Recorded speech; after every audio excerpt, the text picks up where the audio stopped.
Hello மக்களே, welcome to இனிஸ் temptation. நான் இனியா, இஸ்ரேல்ல இருந்து. இன்னைக்கு ரொம்பவே இன்ட்ரெஸ்டிங்கான வீடியோங்க. ஃபர்ஸ்ட் டைம் தமிழ்ல நான் தான் உங்களுக்கு பாலஸ்தீனுக்குள்ள போய் காட்ட போறேன்.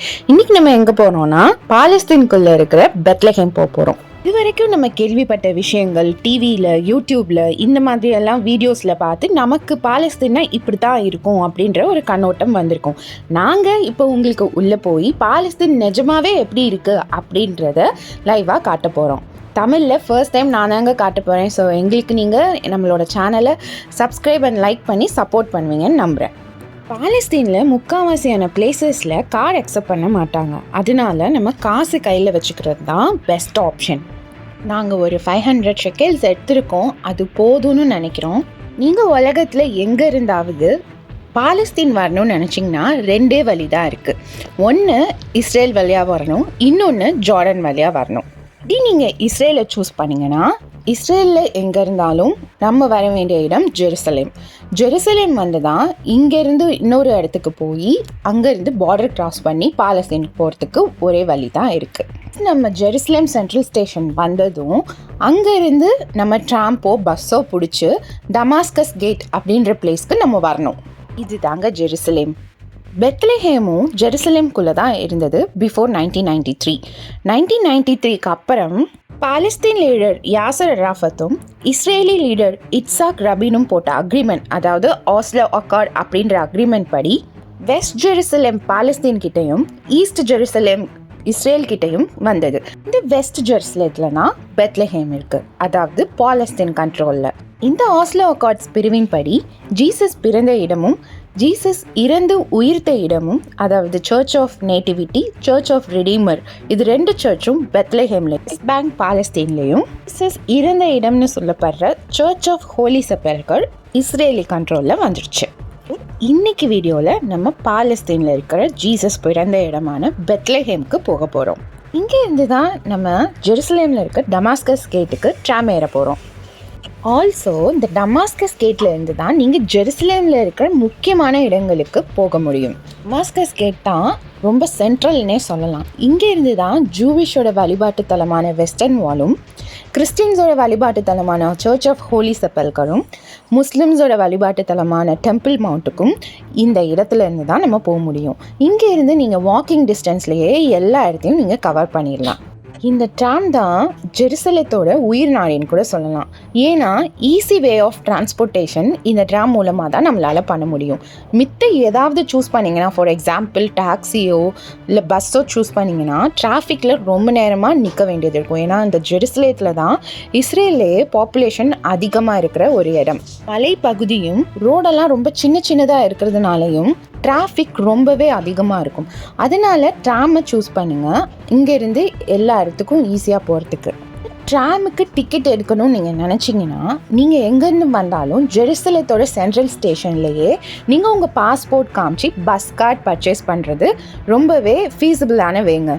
நீங்கள் ஒன்ஸ் நீங்கள் பஸ் கார்டு வாங்கிட்டு அதில் குறிப்பிட்ட அமௌண்ட்டை நீங்கள் ரீசார்ஜ் பண்ணிட்டீங்கன்னா, ஃபார் எக்ஸாம்பிள் 1 டே பாஸ் இல்லை குறிப்பிட்ட அமௌண்ட்டுக்கு ரீசார்ஜ் இந்த மாதிரி பண்ணிட்டீங்கன்னா எல்லா இடத்துலையுமே அந்த பஸ் கார்டை வச்சே ட்ரெயினுக்கும் பே பண்ணிக்கலாம், பஸ்ஸுக்கும் பே பண்ணிக்கலாம். ரொம்பவே ஈஸியாக இருக்கும். ஸோ பெஸ்ட் ஆப்ஷன் வந்துட்டு நீங்கள் அந்த கார்டு வாங்குறது. It's free of cost. Damascus gate இறங்கினோன்னே அங்கே பஸ் ஸ்டாப் இருக்கும்.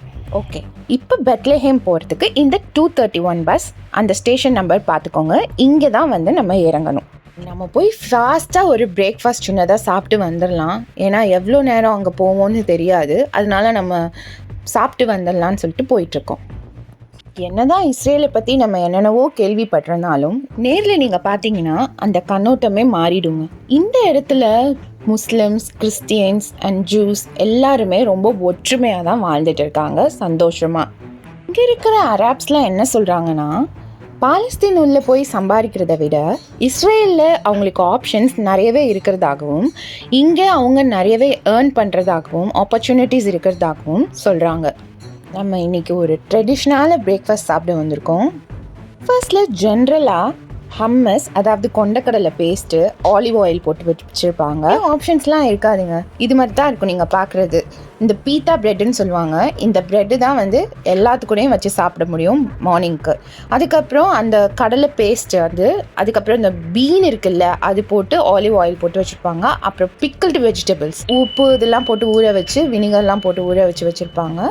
இதுதான் ஃபலாஃபல். நான் இப்போ கையில் வச்சுருக்கேன் இல்லையா, இது வந்து ஃபலாஃபல். நம்ம ஊர் ஆம வடை மாதிரி இருக்கும், பருப்பு வடை மாதிரி. இதில் நிறைய வெஜிடபிள்ஸ், இந்த கீரைலாம் போட்டு அரைச்சி அதை பொரிச்சு வச்சுருப்பாங்க. இதுதான் ஒரு பெர்ஃபெக்ட் மிடில் ஈஸ்ட் பிரேக்ஃபாஸ்ட்டுன்னு சொல்லலாம், முக்கியமாக இஸ்ரேலில். நம்ம ஊர் மாதிரி காரசாரமாக பொங்கல், இட்லி அந்த மாதிரிலாம் மார்னிங்கே வந்து ஃபுல் ஓவர்லோட்லாம் பண்ண முடியாது. பட் இங்கே இருக்கிற நம்ம ஒரு இடத்துக்குன்னு வந்துட்டோன்னா இங்கே இருக்கிற உணவு வகைகளுக்கு நம்ம பழக்கப்பட்டுக்கணும். அப்போ தான் நம்மளோட ட்ராவலை வந்துட்டு அது ஸ்மூத்தாக்கும். நம்மளும் இப்படியே சாப்பிட்டுட்டு இங்கேருந்து கிளம்பி திருப்பி பஸ்ஸை பிடிக்க போகணும். டைம் ஆயிடுச்சு. ஃபஸ்ட் சாப்பிட்டாச்சு. இந்த பிரேக்ஃபாஸ்ட் கொடுத்த இந்த கடைக்கு ஒரு நன்றி. சீசன் டைம்ன்றனால இல்லை, எப்பயுமே நம்ம பாலஸ்தீன் போகிறதுக்கு இவ்வளோ கூட்டத்தை எதிர்பார்க்கலாம். முக்கியமாக இன்றைக்கி ஸ்பெஷலாக இருக்கிறதுனால நிறைய பேர் வந்திருந்தாங்க. நல்ல ரஷ்ஷு. நம்ம எப்படியாவது உள்ளே போய் இடம் பிடிக்கணும். இது இஸ்ரேல் டிரான்ஸ்போர்ட்டேஷன் தான். ஸோ நம்ம அந்த பஸ் கார்டு வாங்கினீங்கன்னா அதிலே ரீசார்ஜ் பண்ணி இங்கேயும் டிக்கெட் எடுக்க ஃபீஸிபிளாக யூஸ் பண்ணிக்கலாம். இங்கேருந்து நம்ம பெத்லஹேம் போகிறதுக்கு 45 மினிட்ஸ் ஆகுங்க. இந்த பஸ்ஸு ½ அன் ஹவருக்கு ஒன்ஸ் இருக்குது. எல்லா பஸ்லேயுமே இவ்வளோ ரேஞ்ச் ஆஃப் பீப்புளை வந்து நம்ம எதிர்பார்க்கலாம். ஆக்சுவல் ட்ராவல் டைம் என்னவோ 30 மினிட்ஸ் தாங்க.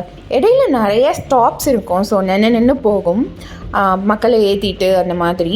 ஸோ அதனால 45 மினிட்ஸ் கிட்ட ஆகும். ஆனால் சீக்கிரம் நம்ம போய் சேர்ந்துருவோம். இதுதாங்க அந்த முக்கியமான border between Israel and Palestine. இங்கே ஒரு ஆர்ச் மாதிரி வரும். இந்த ரோட் தான். ஸோ இங்கே ஒரு போர்ட் போட்டிருப்பாங்க. இங்கே என்ன போட்டிருப்பாங்கன்னா, ஆக்சுவலி வந்து இஸ்ரேலி சிட்டிசன்ஸ்க்கு வந்து என்ட்ரி வந்து ப்ரொஹிபிட்டட் அப்படின்னு எழுதி போட்டிருப்பாங்க. ஸோ வரவங்க யாருமே வந்துட்டு இஸ்ரேலி சிட்டிசன்ஸாக இருக்க மாட்டாங்க. வரவங்க எல்லாமே ஃபாரினர்ஸாக தான் இருப்பாங்க. ஏன்னா அவங்க இஸ்ரேலின்னு கண்டுபிடிச்சாங்கன்னா அவங்க உயிருக்கே பெரிய ஆபத்து இருக்குது. அண்ட் ஆல்சோ அவங்களுக்குமே ஒரு பயம் இருக்கும் இது உள்ளே போகிறதுக்கு. எவ்வளோ வருஷத்துக்கான ஹிஸ்ட்ரி இருக்குது இல்லையா? ஸோ அதனால பயங்கர செக்யூரிட்டி இருந்ததுங்க. ஸோ இங்கே Now we are officially into Palestine. இது ஃபுல்லாகவே வந்து பாலஸ்தீன் கண்ட்ரோலில் இருக்கிற ஏரியாஸ். ஸோ இது ஜஸ்ட் ஸ்டார்டிங். இங்கே பெத்லஹேம்ன்றது நிறைய டூரிஸ்ட் வர பிளேஸ்னால செக்கிங் கொஞ்சம் லீனியண்ட்டாக தான் இருக்கும். ஏன்னா அவங்களுக்கே தெரியும் இஸ்ரேலிஸ் யாருமே வரமாட்டாங்க அப்படின்னு சொல்லிட்டு.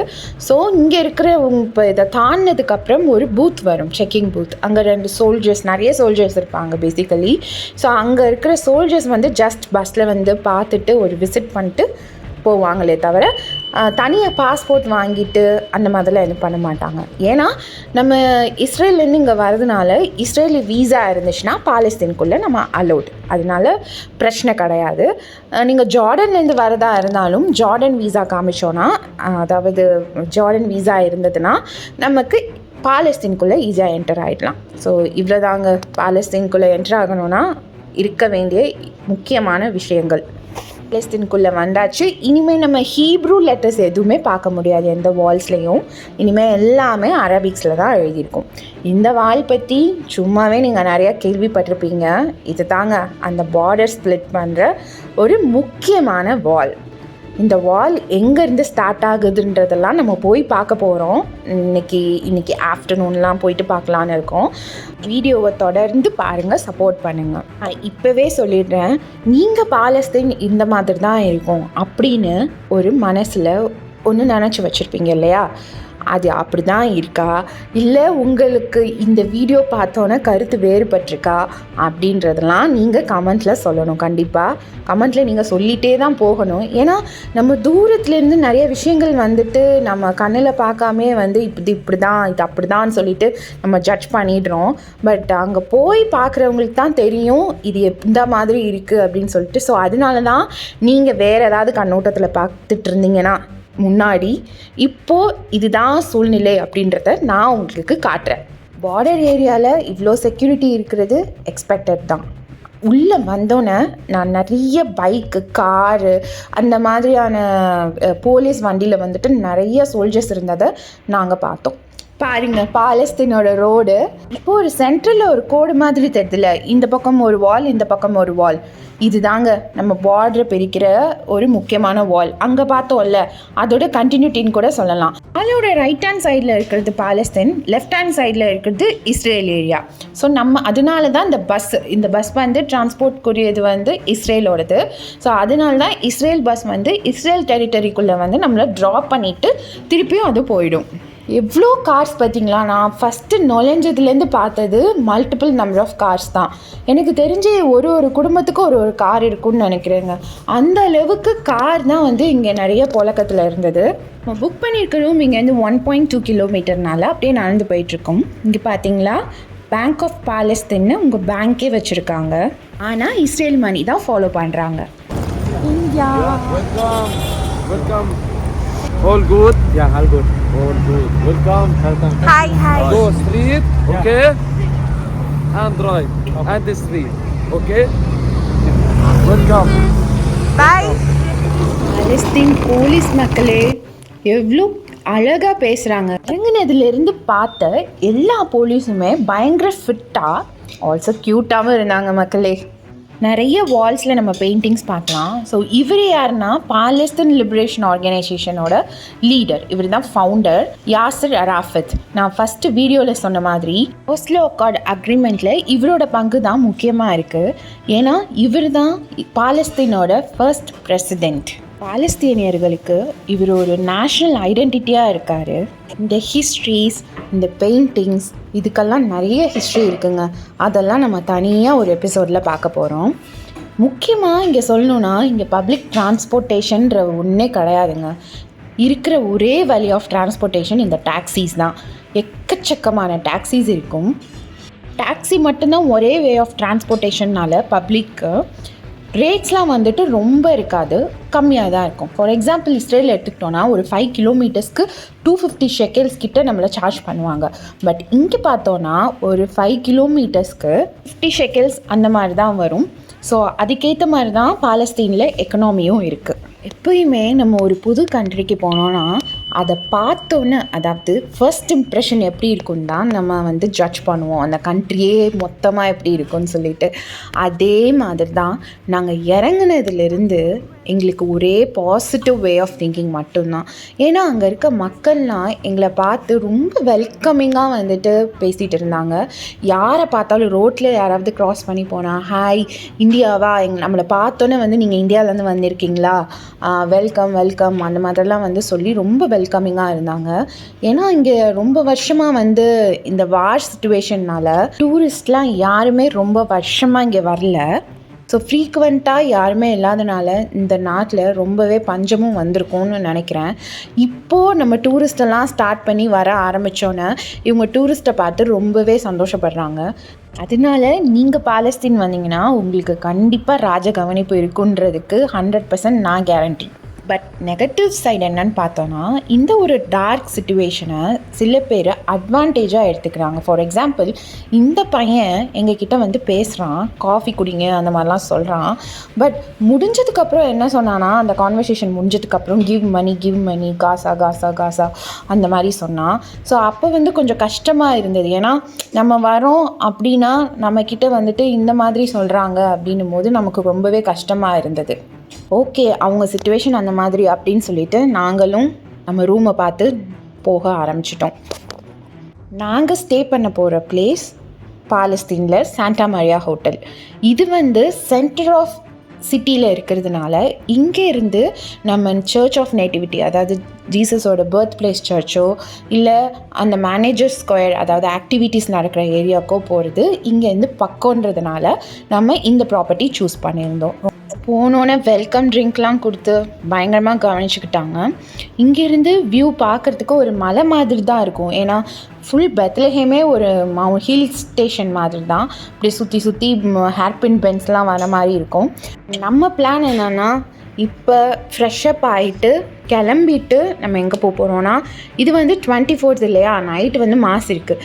நம்ம அதனால் கிளம்பி குளிச்சு புறப்பட்டு நம்ம மேனேஜர் ஸ்கொயரில் போய் என்னென்ன ஆக்டிவிட்டீஸ்லாம் நடக்குது, ஏன்னா இன்றைக்கி வந்து ஒரு மார்ச்சிங் இருக்குதுன்னு சொன்னாங்க, பயங்கரமாக இருக்குன்னு சொன்னாங்க. ஸோ அதெல்லாம் பார்த்துட்டு அதுக்கப்புறம் ஈவினிங் கொயர் இருக்குது, கொயர் சிங்கிங் இருக்குது, அதுக்கப்புறம் நைட் மாஸ் இருக்குது. இதெல்லாம் எப்படி இருக்குது, பெத்லஹேம் எவ்வளோ ஹாப்பனிங்காக இருக்குது, அதெல்லாம் வந்து நெக்ஸ்ட் வீடியோஸில் வந்துகிட்டே இருக்கும். இதுதாங்க ரூமு, நல்லாவே வசதியாக இருந்தது. 5 பெட்ஸ் கொடுத்துருந்தாங்க, 4 people ஸ்டேக்கு. ஸோ நல்லா இருந்தது. இது பால்கனி வியூ. ஓகே மக்களே, எப்படியோ சக்ஸஸ்ஃபுல்லாக நிறைய பேர் பயமுறுத்துனாங்க, இங்கே போகிறது வந்து ரொம்ப ஆபத்தான விஷயம் அந்த மாதிரிலாம். பட் நாங்கள் திக்குன்னு அந்த பார்டர் க்ராஸ் பண்ணி உள்ளே வந்து இப்போது நம்ம பாலஸ்தீனில் இருக்க பெத்லஹேமில் ரூம் எடுத்து தங்குறோன்னா அப்போ எவ்வளோ சேஃப்டின்னு நீங்களே பார்த்துக்கோங்க. நீங்களும் பயப்படாமல் ட்ராவல் பண்ணலாம். ஸோ நம்ம சேனலில் நெக்ஸ்ட் வீடியோஸ் பயங்கர எக்ஸ்க்ளூசிவாக தமிழில் வருது. ஸோ சப்ஸ்கிரைப் பண்ணிக்கோங்க, பெல் பட்டன் ப்ரெஸ் பண்ணிக்கோங்க, அப்போ தான் உங்களுக்கு நோட்டிஃபை ஆகும். அன்டில் தென், பை மக்களே.